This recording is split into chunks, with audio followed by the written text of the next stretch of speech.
Oh, okay. So I'm not going to stand up in front of you guys. There's a few of us here. That's okay. We got our form? Yep. Okay, great. Thanks for coming. I'm Barb Foshert, the Community Involvement Coordinator. This is Geometria. Guys, remember her? She's the project manager. This is the CAB meeting for the Highway 260 work site. We are recording, audio recording the meeting. And it is 6:02 p.m. So we're going to start this time with John's presentation. It's a little lengthy. She said that it's a lot of similar stuff to the last meeting we had. She just has accurate numbers now, like real numbers. So can they ask questions during it if you like reach a breath? Or? Yeah, there's like a few points where I'll stop just to make sure things kind of make sense. So we do just have a forum here. We got 3 of the CAB members plus a stand-in, but unfortunately she can't vote, but that is enough to vote to like approve the minutes. We are supposed to choose CAB co-chairs every year, and I can't find that we've done it since 2019. Probably because of the pandemic and the virtual and you know. We can do that tonight if you want. If we want to wait for the other 2 people in another meeting, we can. Okay, let's give it over to Gianna. I'll just tell me when to. Yeah. All right, so CAB meeting today. Thank you guys for being here. Appreciate it. You can go ahead to the next slide. So we'll just do a quick recap in the beginning, how I like to do for every CAB presentation. So just a quick summary, we have our contaminants, mainly tetrachloroethylene and trichloroethylene. In red, might be kind of hard to see on here, but in the packets, the outline in red is the boundaries of the work site. And then in purple, which is kind of hard to see, are those identified source areas that we found during RI investigation. Can you put it on the slide? And then just as a recap too, where we're at currently, so the remedial investigation is done, the feasibility study is done, and now currently we're working on the proposed remedial action plan. So that's where we're at currently. I will talk a little bit about the PREP in slides after we go over the FS. Also, we have our early response actions ongoing continuously, so that would be the Gathwell head treatment systems on private wells, that's continuous and operating. We have the ERD, which is enhanced reductive dechlorination going on in the north property, or the north source area, so injections into the ground to mitigate and reduce concentrations in that area. That's currently ongoing right now. And then right now also in the north area, we are working on getting the SVE system up and running. We did install some trench lines for that, and I actually do have some photos later in the presentation to share with you on that. It's not up and running yet. The SVE system is still with the manufacturer getting finished, but it will be sent over to us, and we're hoping to get it on site by the end of this month. But it won't be operational probably until, I want to say maybe late fall, mid to late fall. We are waiting on APS to work out some power issues that we need them to do for us. But we'll talk about that a little bit. And then some final updates since the last time meeting. The FS is done, so that's what we're going to talk about today. The final FS figures. So most of the figures in the packet are straight from the actual report itself. Some of them are similar to ones from the previous CAB meeting because they didn't change. Some of them might have changed slightly. So that's just kind of what we're going to go over today. Like I said, the continuing ERA stuff. And then, of course, we're still doing our periodic sampling of private wells and monitoring wells in the area. And I have updates on concentrations for that as well. So today we're going to do FS. We'll talk a little bit about the PRAP. I'll give you the updates on the ERAs, updates on the sampling, groundwater sampling results, and then some upcoming dates that just be aware of. So first we'll go through FS. So in the previous meeting, I kind of did talk about, this is actually the same slide, about different things that you look at in an FS. So you want to evaluate different technologies and strategies that might be useful in remediation. So this is a short list.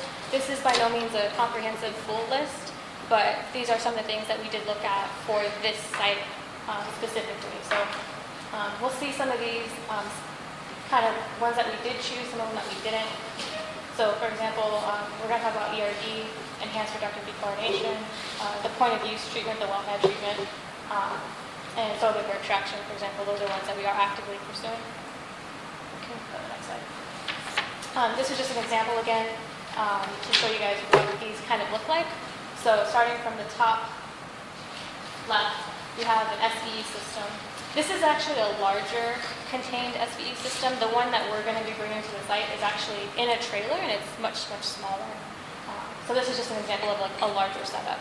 So ours would be a lot smaller. Once I actually have pictures of it, I'll definitely be presenting that to you guys.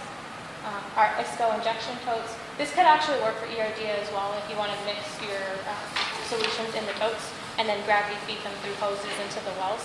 So that's just an example of totes. Our Gathwell head treatment for the full house system, these are 2 GAC vessels, and the array, it's kind of hard to see it here, that's where the water flows through. It goes to the first GAC vessel, gets cleaned, and then goes to the second GAC vessel just to make sure it's clean before it goes into the residence. And so that's the size that we have at residences right now? Yes, this is actually taken from one of the private wells where we have them. So. That's a water heater right next to it? Right? I Looks believe like. that might be the one over here, the pressure tank. I forget which side it was on. But yes, that one actually is from our side. And then the bottom left is just an example of like an automated ERD system. So for some of our bigger sites down in Phoenix, it's a more automated system. That's what all the hoses and connections are for. So it's kind of continuous. And then middle excavation. This would be more for sites with actual soil contamination that we could take out of the ground. So this isn't something we're able to do at our site because it's not the soil that's contaminated itself. It's more the subsurface and the groundwater. So it's not really going to be ideal for us. And then on the bottom right is bottled water.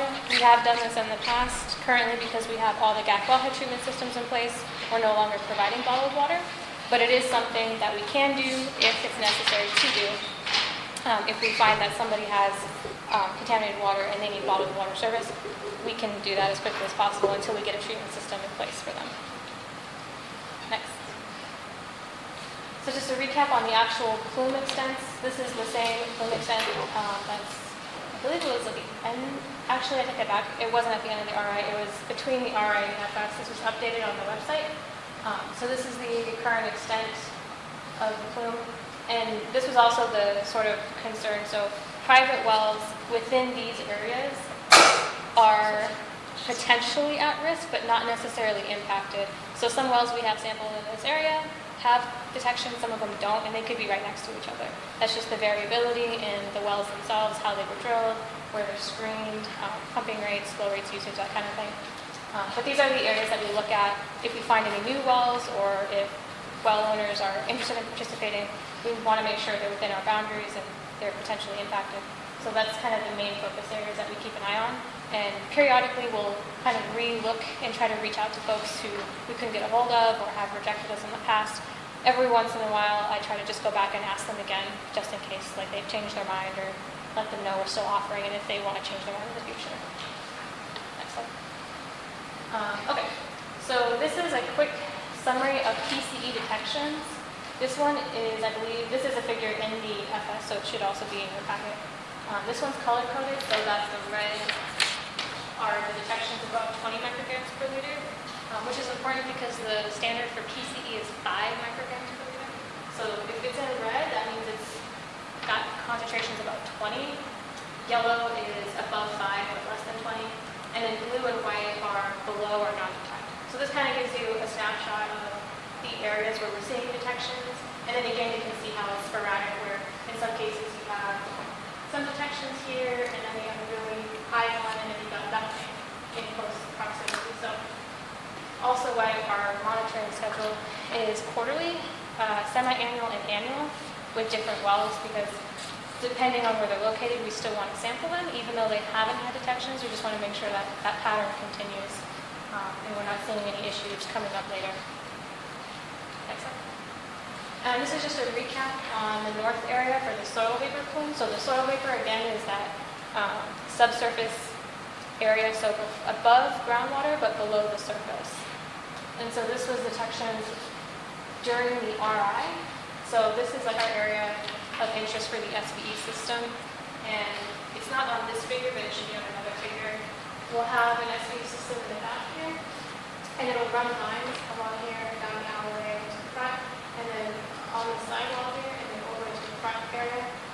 So you can kind of get an idea. The highest concentrations are really within this area right here, which is pretty close to the source. I believe the dry cleaner used to operate in this part of the building. So it makes sense, and that's where we're targeting the soil vapor extraction system. And that this is the data showing us like where we need to target that. So north area soil vapor plume. Next slide. South area plume. We actually did do that pilot test I talked about last time in the well right here, but because the concentrations are much, much lower, I think there's not anything higher than 2,200, so like that 2,000 range. Since concentrations are much lower, an SVE system wouldn't be as effective. And we actually did the indoor air sampling in this area as well, and there wasn't any issues.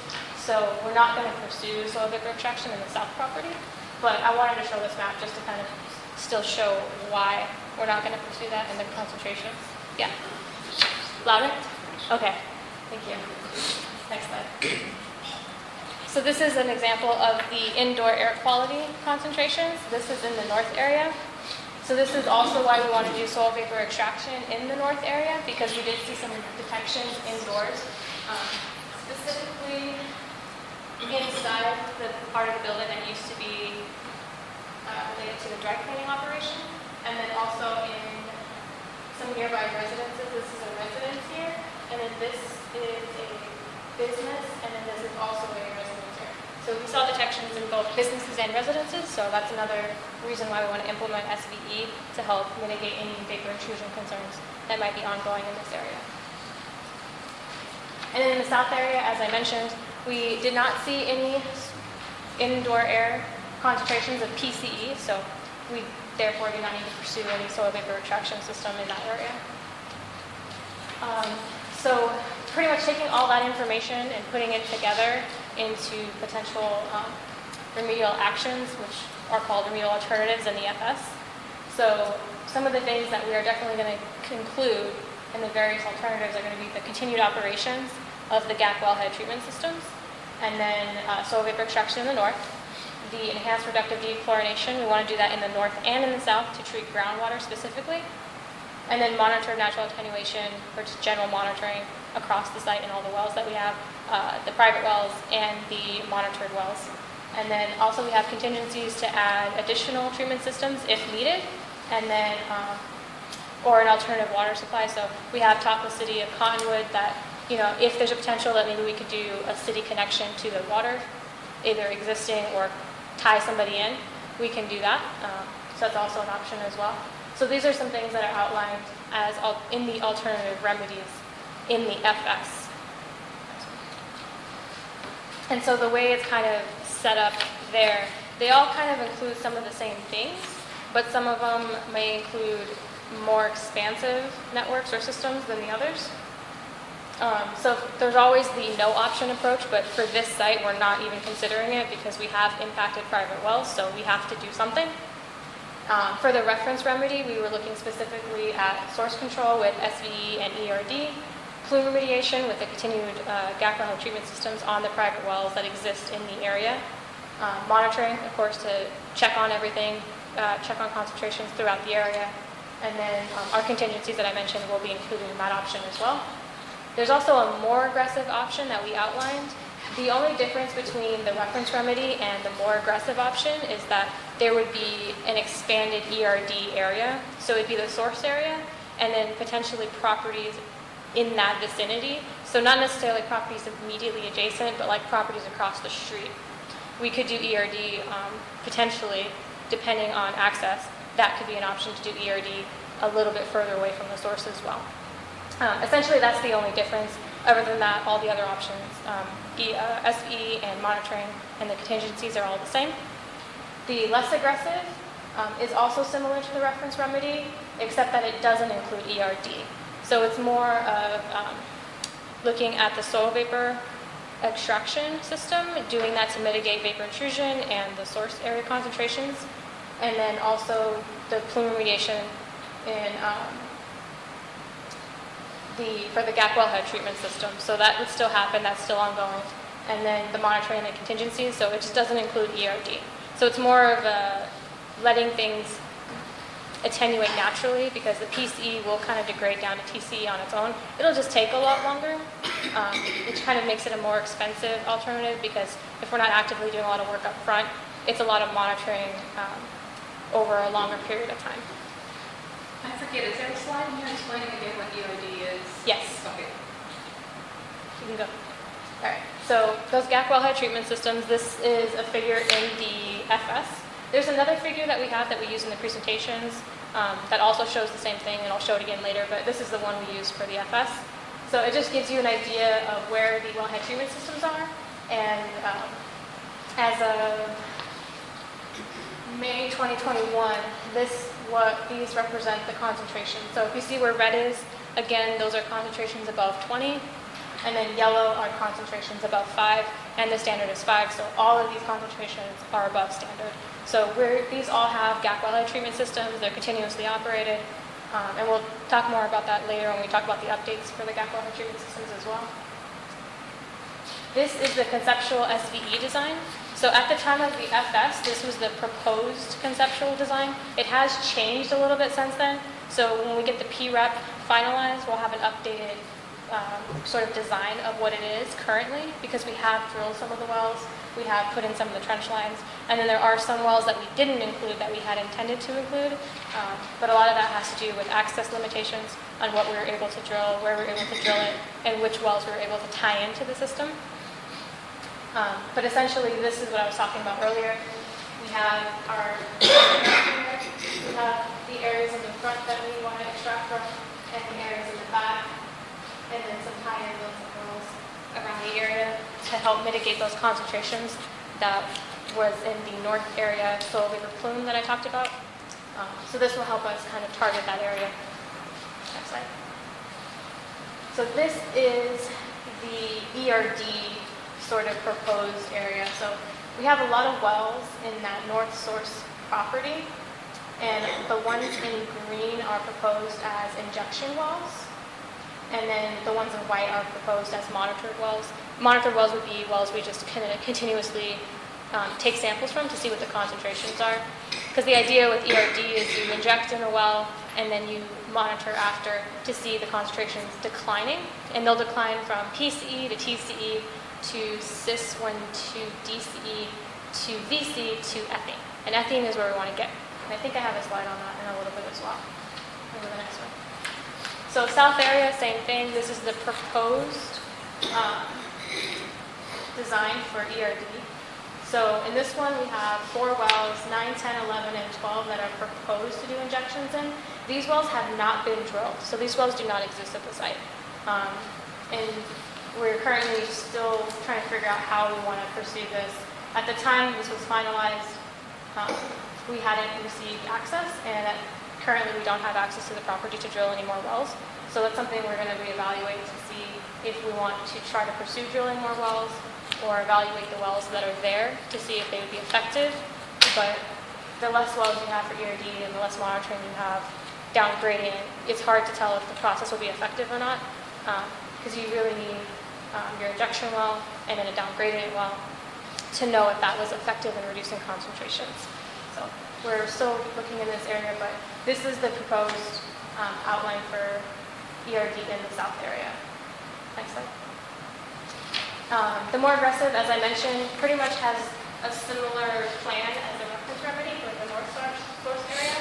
But then, like I mentioned, potentially doing off-property well injections down grading. So groundwater flow is going towards the river, towards the east. So potentially we could do additional wells off-property, which would also require additional access with property owners. So usually a little bit more limiting when it comes to that. Same story in the south. If we were going to do a more aggressive remedy in the south area, we would look off property. In this case, there's some added wells to the southeast, off property, potentially that could be drilled and injected into. So that's kind of the idea for the more aggressive, is to just have additional injection wells in the area, down gradient, as the plume is moving down gradient. And then for the monitored natural attenuation, we do have existing monitoring wells across the site. So these are just monitoring wells. These are not wells used for anything, so no one's drinking water out of this. No one's using it for anything. They're just in the ground, kind of sitting there. So we have some wells further off. And this area is a lot of private wells here, but we do have monitoring well there, kind of directly off the main source area. We have the monitoring wells. So we would continue to monitor these wells. And one thing that's not really shown on here, but there is a proposal to drill an additional 4 wells in the area. And that kind of depends on, in the next 25 years, if we don't have private wells in areas that we would want to collect data from. Because at any point in time, a private well owner could deny sampling, which is fine, that's their choice. So if we have an area, say, where everybody decided they didn't want us to sample their well anymore, and we don't have any data in that area anymore, we could go in and drill a well. So part of the M&A plan is to have an additional 4 wells in the case that we need to drill a well in an area where we don't have any data. Or if the plume has moved in an area where we don't have a well or any private wells, we could drill a well and have that data to support any decisions moving forward. And then the same thing in the south. We have some off-property wells, and then we also have some source area wells. And then same thing again, we can drill more wells if we need to, if we don't have the data that we're looking for. But for now, we have a lot of private wells in the area that we're sampling periodically, so we do get a lot of that good data. Some additional considerations that are part of the FS are site closure, so well abandonment. So all the wells that we drill, we have to plan in our remedy plan to abandon at the end. So that's considered in there. And then periodic site reviews. Ideally, every 5 years, once the remedy has been implemented, we'll want to go through and just kind of evaluate everything. Evaluate the data, evaluate the effectiveness of the remedy, like the active remedy, so soil vapor extraction, was it effective, was it not effective, did it need to run longer, did it not, ERD, how effective was that, is the area fully mitigated, does it need to be extended, that sort of stuff. So that'll also help us in the kind of long term figure out, are we done? Have we cleaned it up enough? Are all the Gathwell head treatment systems turned off and decommissioned? So that could also help us in delisting. Have we reached the point where we can say we no longer have contaminated groundwater affecting private well owners in the area? Go back. Sorry. Back. I'm trying. Go back. There. No, one more. Okay. Access limitations. All of the remedies are affected by access limitations. So where can we drill a well? How many wells can we drill? Can we sample private well owners' wells? Are they saying yes? Are they saying no? Do we have access to even sample? So things like that will affect the remedy the entire time. And then the contingency for additional Gathwell head treatment systems or city water connections. So that contingency is the same contingency across all of the alternatives. So that is going to be an option no matter what. Now you can go. So in the FS, essentially what we do is we compare each of those remedies against each other. And think about, is it practical? What's the risk with this? Does it mitigate risk? Does it have its own risk that it adds? What's the overall cost? What's the most cost-effective remedy that we can use? What's the benefit? So essentially they all have the same benefit. They provide, the real objectives are met: clean water, providing water, protecting water, or mitigating and cleaning it up. The practicality kind of comes back to the limitations, again with access. So some might be more practical than others just because we already have access to some wells or some properties, and other ones we would need more, which may not happen. So those are some things that we considered. And then all 3 of them meet the remedial objectives. They, every remedial measure and technology is able to achieve that.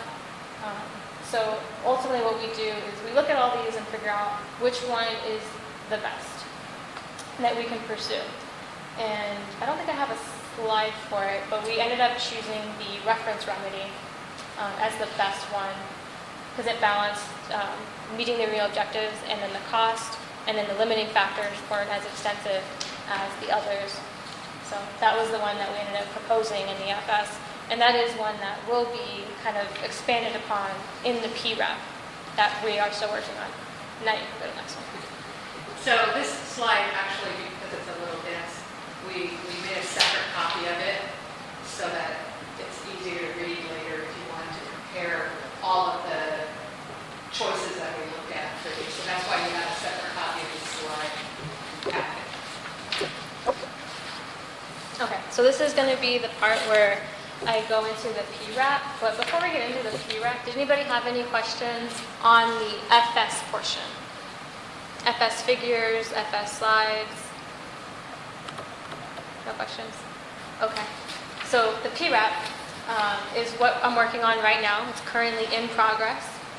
It will basically be the reference remedy from the FS, and it'll include soil vapor extraction, continued operation, maintenance, and monitoring of the Gathwell head treatment systems, periodic sampling of private wells in the area, enhanced reductive dechlorination, and monitored natural attenuation. So essentially everything that we did talk about is what's going to be included.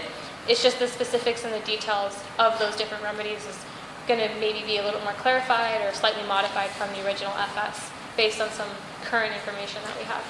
Doesn't PRAP also have the estimated costs as well? Yes, it does. Well, the FS also had estimated costs as well, but they were more generalized, and the PRAP will be a little bit more fine-tuned. So the extra formula that already. Yeah. So early response actions. So we're going to go into the updates on each of the 3 early response actions that I mentioned earlier. So this one is a slide that you guys have seen before. I just usually update it with the most current info. So this is the Gathwell head treatment system locations outlined in purple. So to date we have 11 systems operating. We had 1 GAC change out, so those carbon vessels, we had 1 area where we had to change them out because they were the concentrations of the.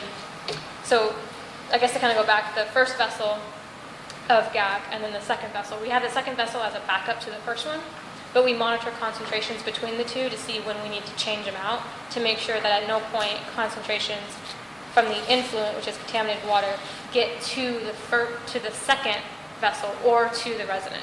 So there's always that kind of insurance to make sure that no matter what, the resident is always getting clean water. So we did 1 change out of the GAC vessels at 1 property.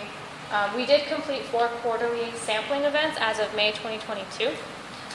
There were no detections of Pce or Tc in any of the effluent samples. There was 1 resident where they had a third party come in and do something on their well, and that person turned off and bypassed our system.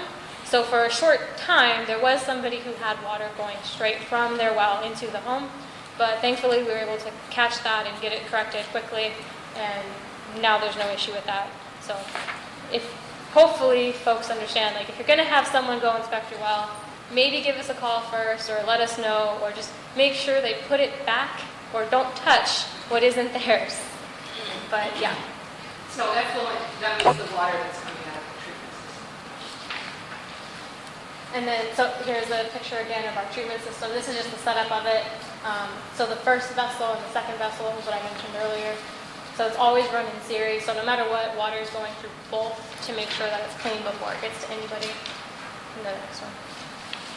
This was ERD. So this is just a quick sort of recap on how ERD works and an update on the north area. So we did complete 2 injection events and 3 bioaugmentation events.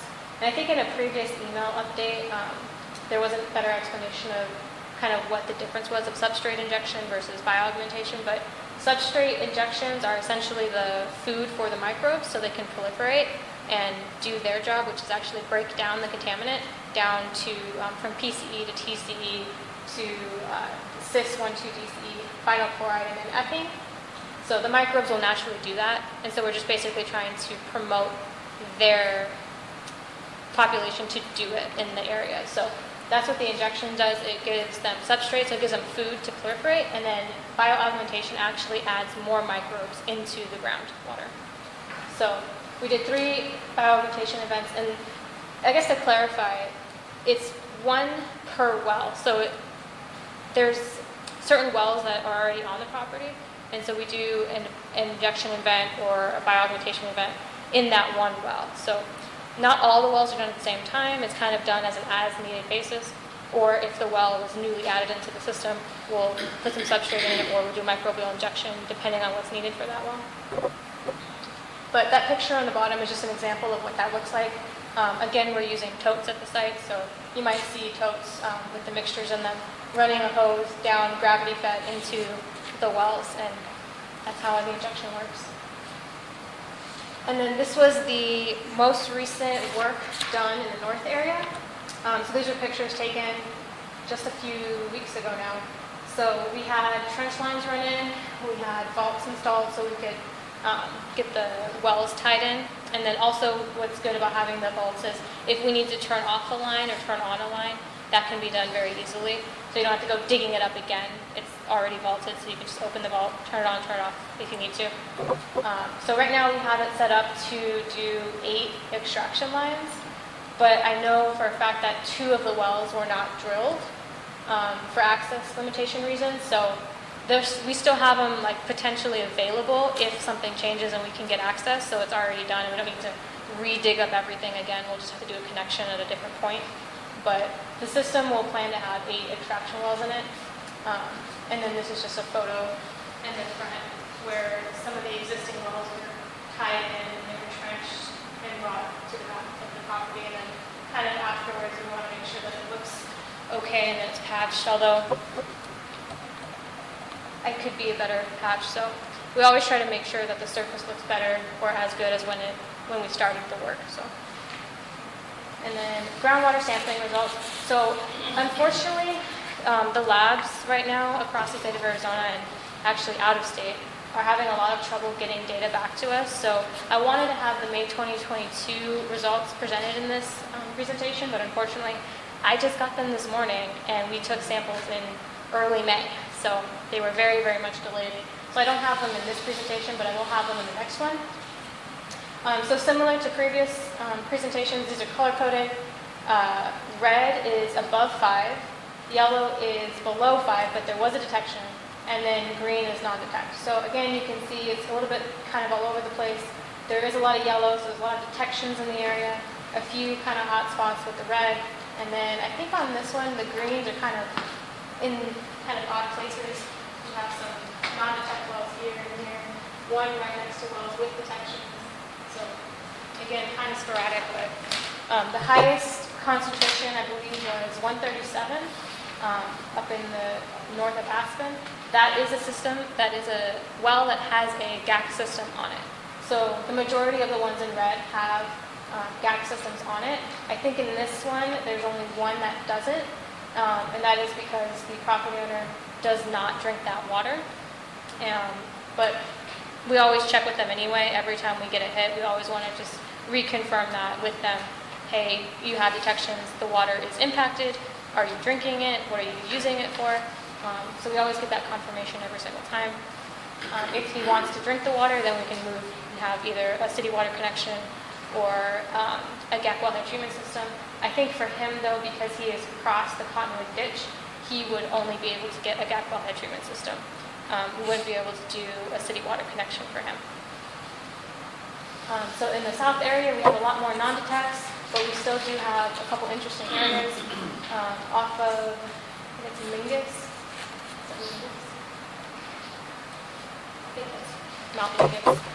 Off of Mount Mingus, we have some detections, and then as we go further east, you see a lot of non-detects, but there are still a couple hot spots here too as well. And both of those have Gathwell head treatment systems on them. And then our monitoring wells. This figure might be a little bit hard to see. Hopefully it's better for you guys in the packet. These are our monitoring wells across the area. So in the north area, we have those ones that are further away. And then we have all of our source area wells. The majority of the source area wells have detections. The ones that say non-detect are actually deeper wells. So they're in deeper bedrock. So that's why they're non-detect. Whereas the other ones around them are shallower and they all have higher detections above the standard. And then one other thing to note on this one is there's different colors for the wells. So the purple wells, or it might be magenta, depending on how it printed. Those are all source area wells in the north.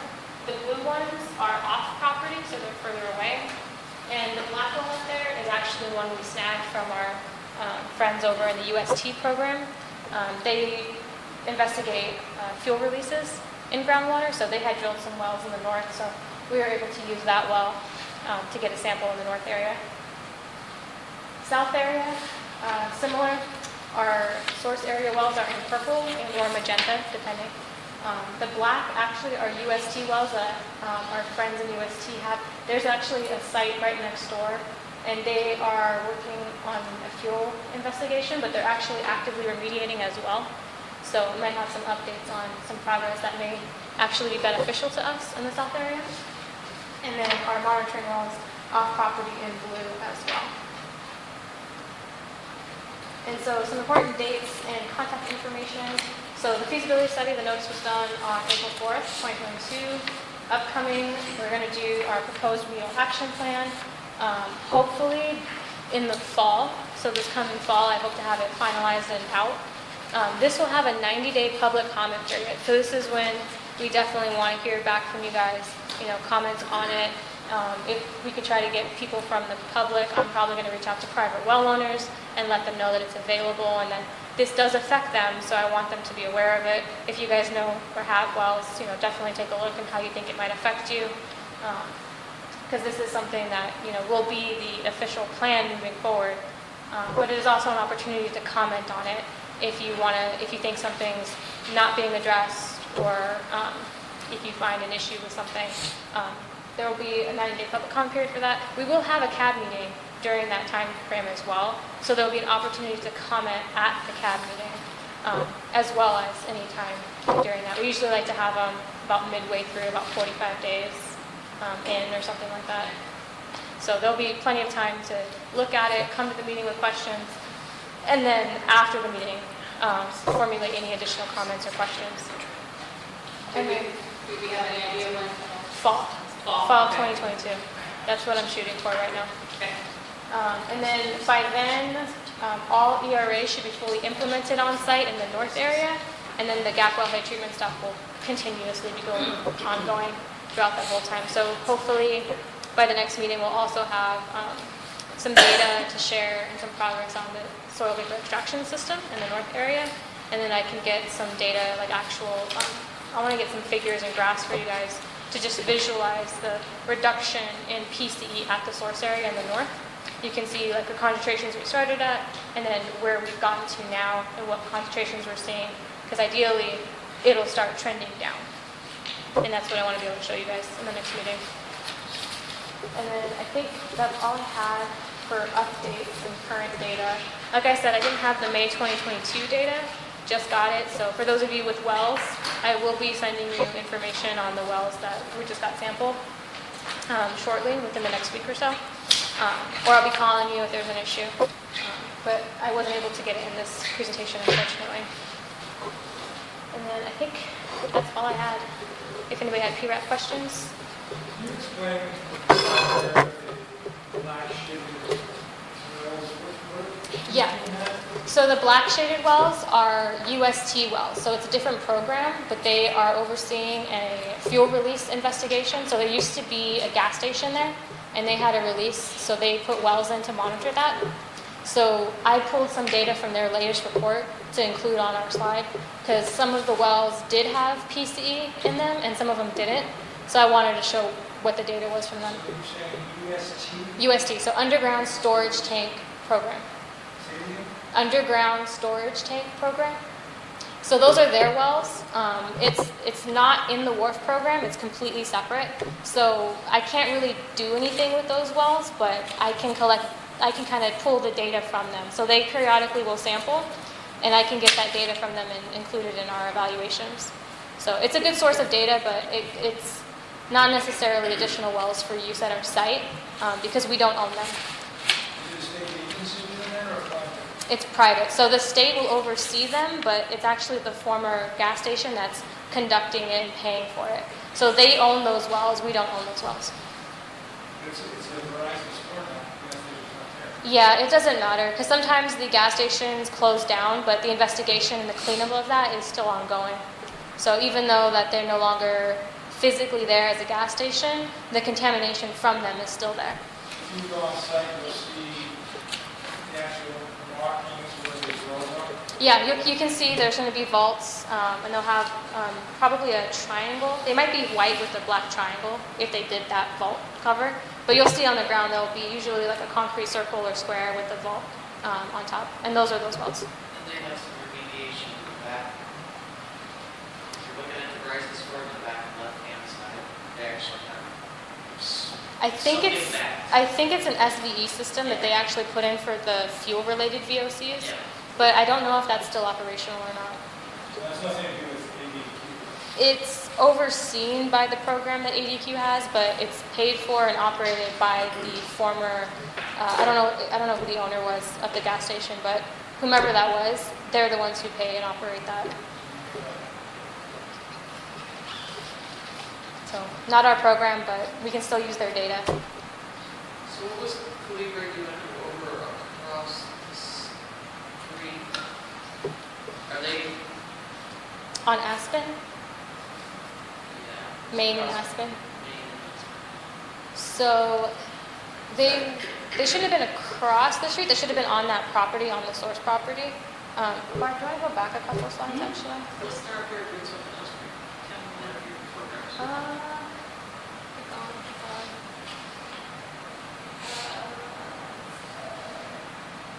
I know there's a good figure in that area. Exactly, go ahead. Right there, okay. So they were in this area, which is Maine and Aspen. I think it was last weekend, I actually came up on Friday to see work area. So they were actually drilling a well in Aspen right here. So we couldn't get access to this property, so we actually moved our well down this way. It's actually here, down in this area. So they did have drillers and like a truck and like some equipment that they brought in. So they had some stuff set up in the back. And then the photos that I had passed for the trenching and all that stuff, that was done here, alleyway, here, and then in the front in this area, and then they pulled over there. So that's the work area that they were in. They weren't anywhere else to my knowledge, and they shouldn't have been, at least not for my project. If they had a different project, maybe. They should have been doing it during the day. They didn't do night work up here. No, they did them during, it was a Saturday, Sunday job. Not for us. If it was doing night work, it wasn't for us. Yeah, I don't, they call me all the time, they're down on Main Street, across from the bridge, or actually down from the bridge. Yeah. So I know the city Cottonwood Yard is actually north of there and to the right. Yep. Yeah. Because I know they'll store some like the trucks and like the lay down equipment back there, and then go get it when they need it. That's actually, they Yeah. also whatever their test runs was whatever they were doing for dumping, when they were doing their test runs for their injection and fire, they were just, their waste, they had to come over their systems. Yeah. I got information from they tested it. Yeah. Definitely. Very nice. Any other questions? You want to go back to the?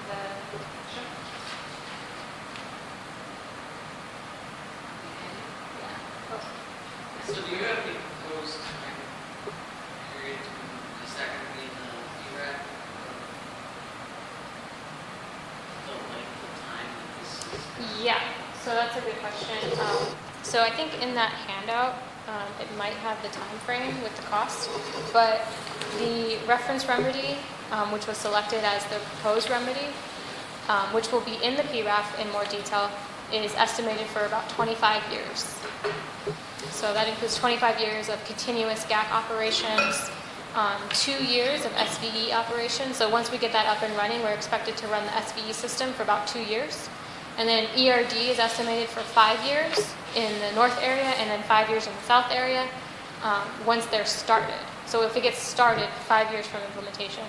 And that's actually something that's not covered in this presentation because it's talking about the FS, but in the PRAP, because some of the ERAs have already been started, once we officially start like an O&M phase, it actually would be, it'd still be the same time frame, but it actually would be less once we get to that point, if that makes sense. So we've already started, so say for example, we get our SVE system up and running in July. From July 2022, 2 years from that point, we could be done.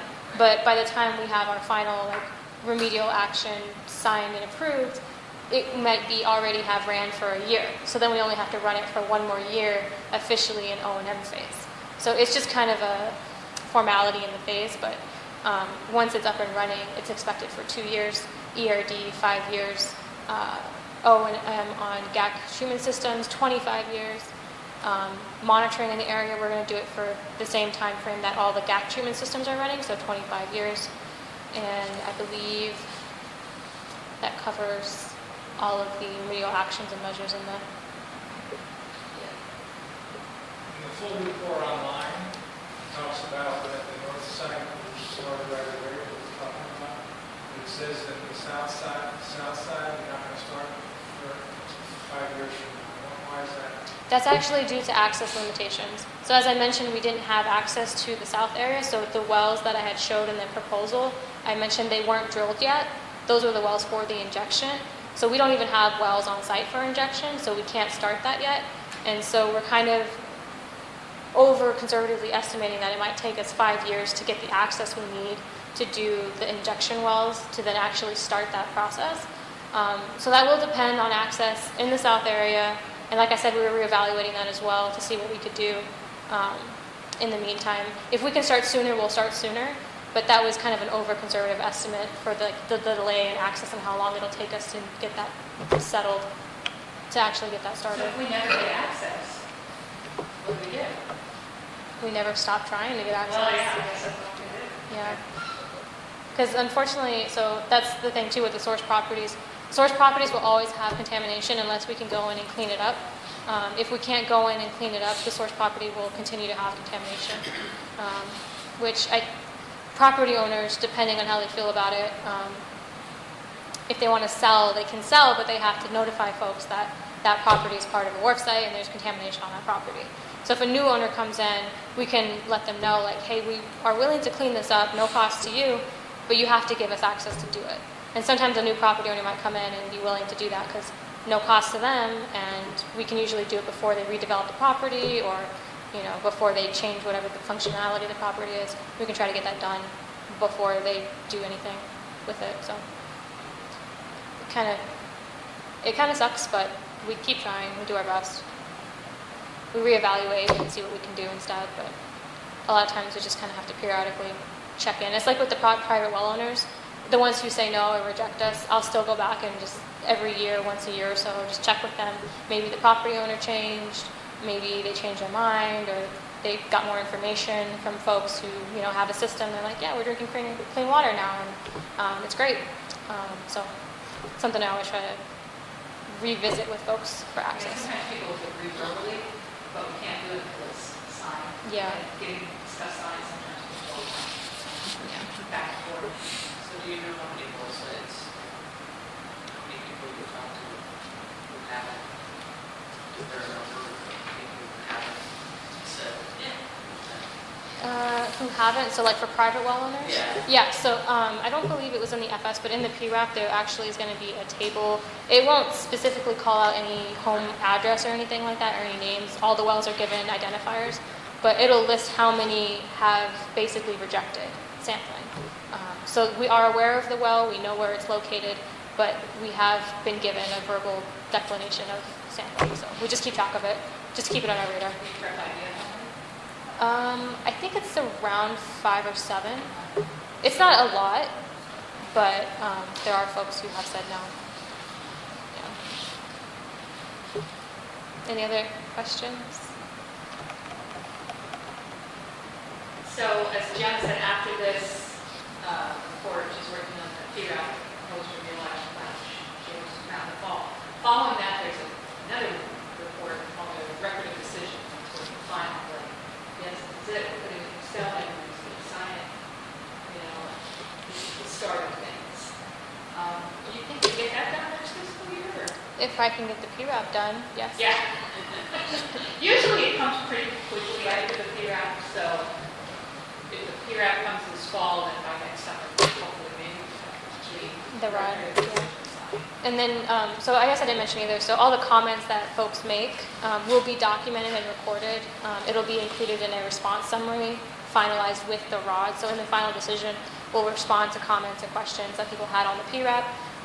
Sometimes it's just clarification stuff. Sometimes if there's an issue or something lacking, we can adjust the plan to kind of address that issue and then finalize it and move forward.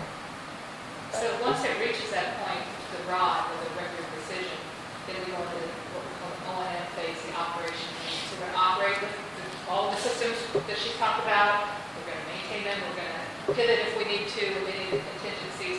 That's the phase that takes maybe 25 years.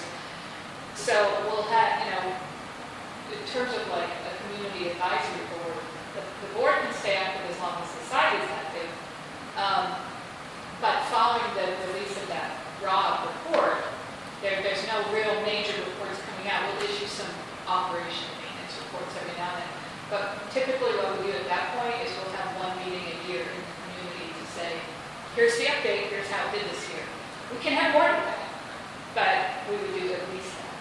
So at that point, we definitely, because there's no major reports. So just to give you guys a Yeah.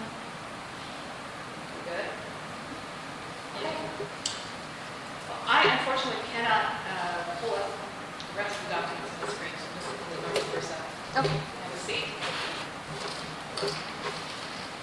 Okay. No more questions? Or have I read that? Okay, so on to the CAB co-chair nomination vote that you guys want to do. So as I said, we haven't sort of voted on co-chairs since 2019. We're supposed to do it every year. Co-chairs, the responsibility of the co-chairs is simply to, when I schedule a meeting, I contact them to say, what are your dates? You have to have these one here.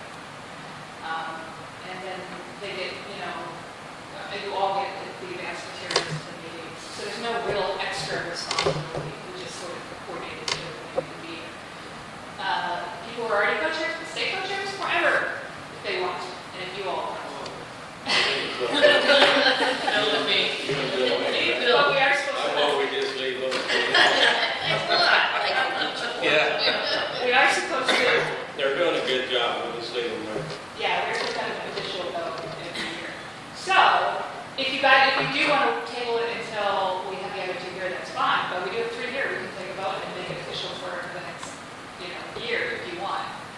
So if you want it, I'll just make a motion to leave Leave it the as two it that is. are in there. yeah, you agree? I'll second it.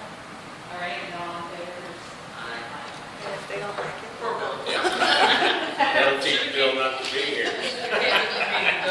Yeah. Okay, good. Okay, now the charter. I did put a charter in your packet, and I emailed it to you with some redlined items. So we had a change in our statute, this legislative year, which is the law. It used to say in statute that we had to have CAB meetings 4 times per year. And as you know, that almost never happens. We can go a year between reports or things happen, So we have legislative lobbyists and we got them to work for us and we got it changed. So what the statute says now, paraphrasing, is basically the CAB will have meetings when data warrants it, when the CAB wants it, when the community wants it, that kind of thing. There's no set time. So I did change on page 2, section 4D, it said the CAB shall meet at least 4 times a year. I'm proposing changing that to up to 7.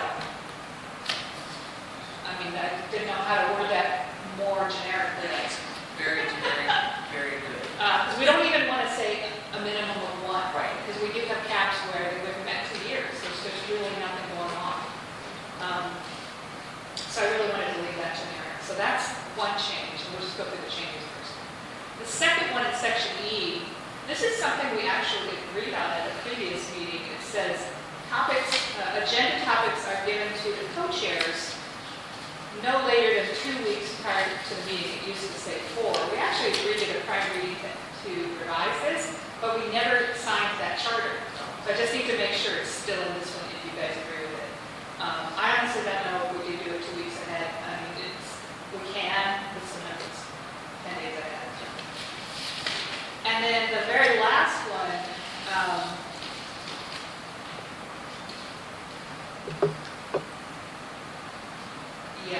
it slightly changes.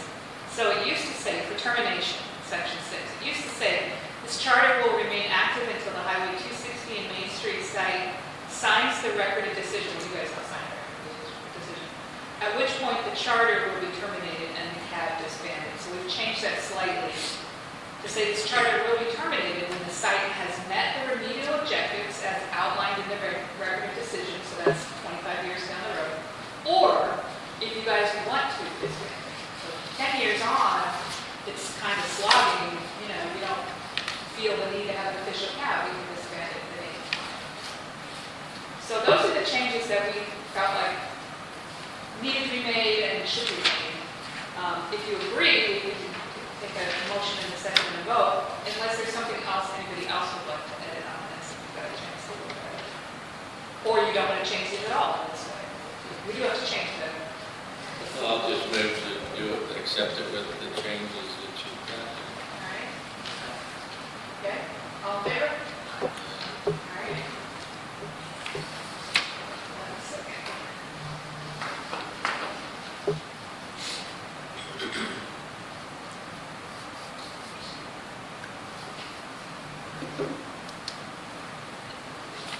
Okay. Awesome. So actually, I did bring a copy of the charter, and before I leave, Debbie, you can sign it as a co-chair.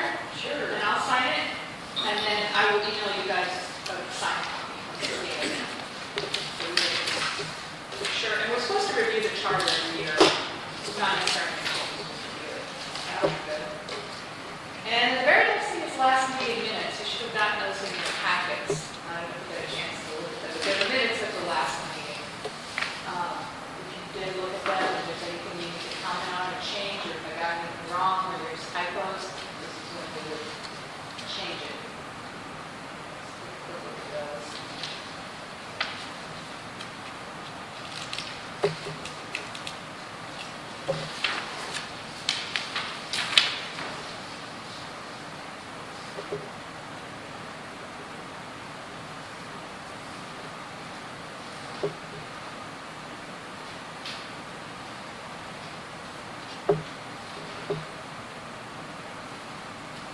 Roger is signing. Yeah, that's because you're retired. Yeah. Yeah, it's good. Yeah.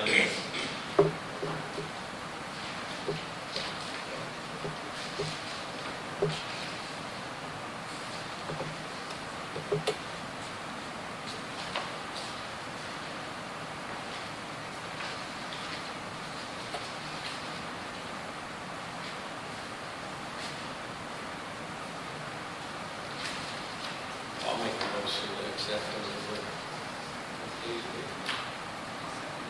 It's been a long time ago, so. No comments or changes or anything? Okay, so all in favor of accepting those?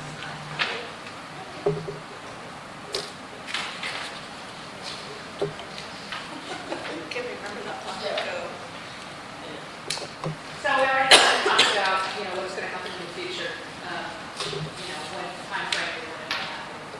I'm trying to send you regular updates, or Mary's kind of doing this for a while, she's left the agency. So one of us is trying to set out regular updates. As to what's going on. Always contact us. If you have a question in the middle of the line, you don't have to wait for my update.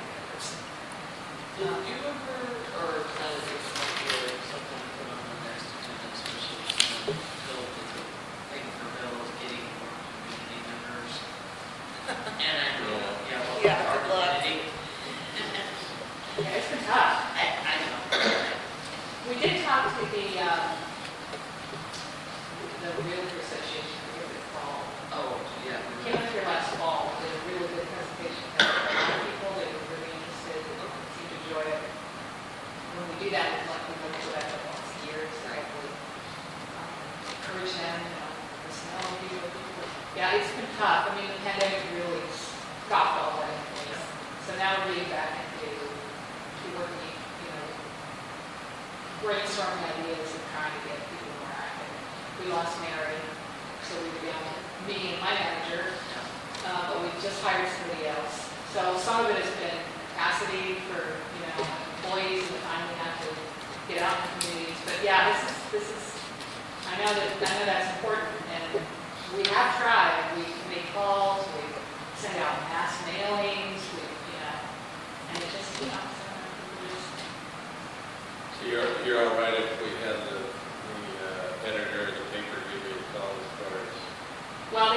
they can call me, but I'm going to refer them to our public information Well, officer. Yeah, that's fine. absolutely, yeah. Okay, but you can get them in the right. Yep, for sure. All right. Absolutely, that would be great.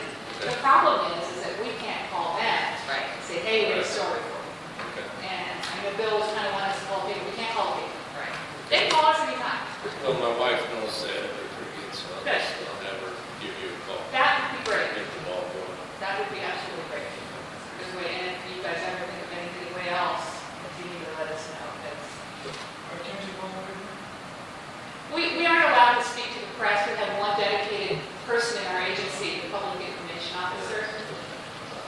She's the only person that can speak to the press, so, and she doesn't call out to the press, mostly because she's super busy, you know, with other things that, you know, we don't generate the news. You know, we will disclose, we're open about everything and disclose it, but we don't generally, you know, actively seek out the news to tell us. But for the PRAP, once we get to our public meeting for public comment, one thing I am going to do is try to reach out to all the private well owners that are regularly sampled and let them know, and try to at least encourage them when I give them their sample results, let them know, like, hey, here's your results. Also, we're going to be having this public meeting. It will talk about the future of, you know, sampling in the area on your well, potential GAC systems if you have one of those.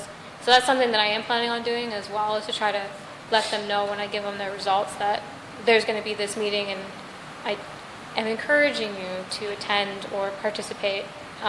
I was talking to Barb a little bit earlier about maybe seeing if we could do a hybrid meeting, like a in-person and virtual. I know there's some people who might feel more comfortable, or it might be more convenient for them to attend virtually rather than drive over here and attend in person. So that's We something. actually did that last time with this meeting, but our technology was dismal. It didn't work well, so we've been struggling to find equipment since then that they will let us get to make it better to have a hybrid. It's a lot of communities are like that. You know, some people still aren't comfortable with, you know, things, so, yeah. And then it's more convenient too if you can just hop in while you're at home, you know, and then get off and you're already home. So you don't have to worry about driving. And we have, in addition to the mass mailing, we have sent individual letters to well owners. Private well owners. Personal, Mr. and Mrs. I think, We have their names. yeah. Well, they were Bill mentioned it. Yeah. You know, I think some Mary of it- actually did that once. Yeah. I had given her the Yeah. list of everybody and their phone numbers, and she called them. Letters, and yeah. Yeah. It's just tough. But at least you guys have a community, you guys are older communities, but we can't even get enough people that are bored to, you know, hear about this. It's a struggle. Is there anything else anyone needs to know about all of you? I don't know. Really appreciate you guys coming. So, I didn't used to think that we had to have a motion and a second to adjourn the meeting, but we did. So I need somebody to motion and somebody to second. All motion to adjourn. All right. All right. All in favor? Aye. All right. Thank you guys for coming. I really appreciate it. All right. Well, thank you guys for coming up. You come from Tucson, right? Yeah. Oh, yes. Yes, second on track. Yeah, we keep those. Yeah, but it's cooler. Well, it was supposed to be cooler. It's not. Today's not substantially Today cooler. wasn't too bad today. When I came up last Friday, it was raining. It was real nice. Okay, the 15 raindrops that felt like something was spitting on you, that was great. Well, we're supposed to maybe get some rain Saturday or Friday night, so hopefully. Yeah, I saw. Now that smoke is just, You know what? We have a haze down all the way in Tucson from the fires. And I was surprised. I drove up and I didn't really see the haze. So however the wind pushed it, like pushed it down and then down to Tucson that way. Because when I came up, I didn't see the haze. He's renting somebody's place out at the end of the grade. One co-share is the However, during this, he brought in the girl to meet me, who is the new manager there. Okay, we'll see you guys next time. Okay. See you guys. Let us know if you need anything in between. And I had asked her, I said,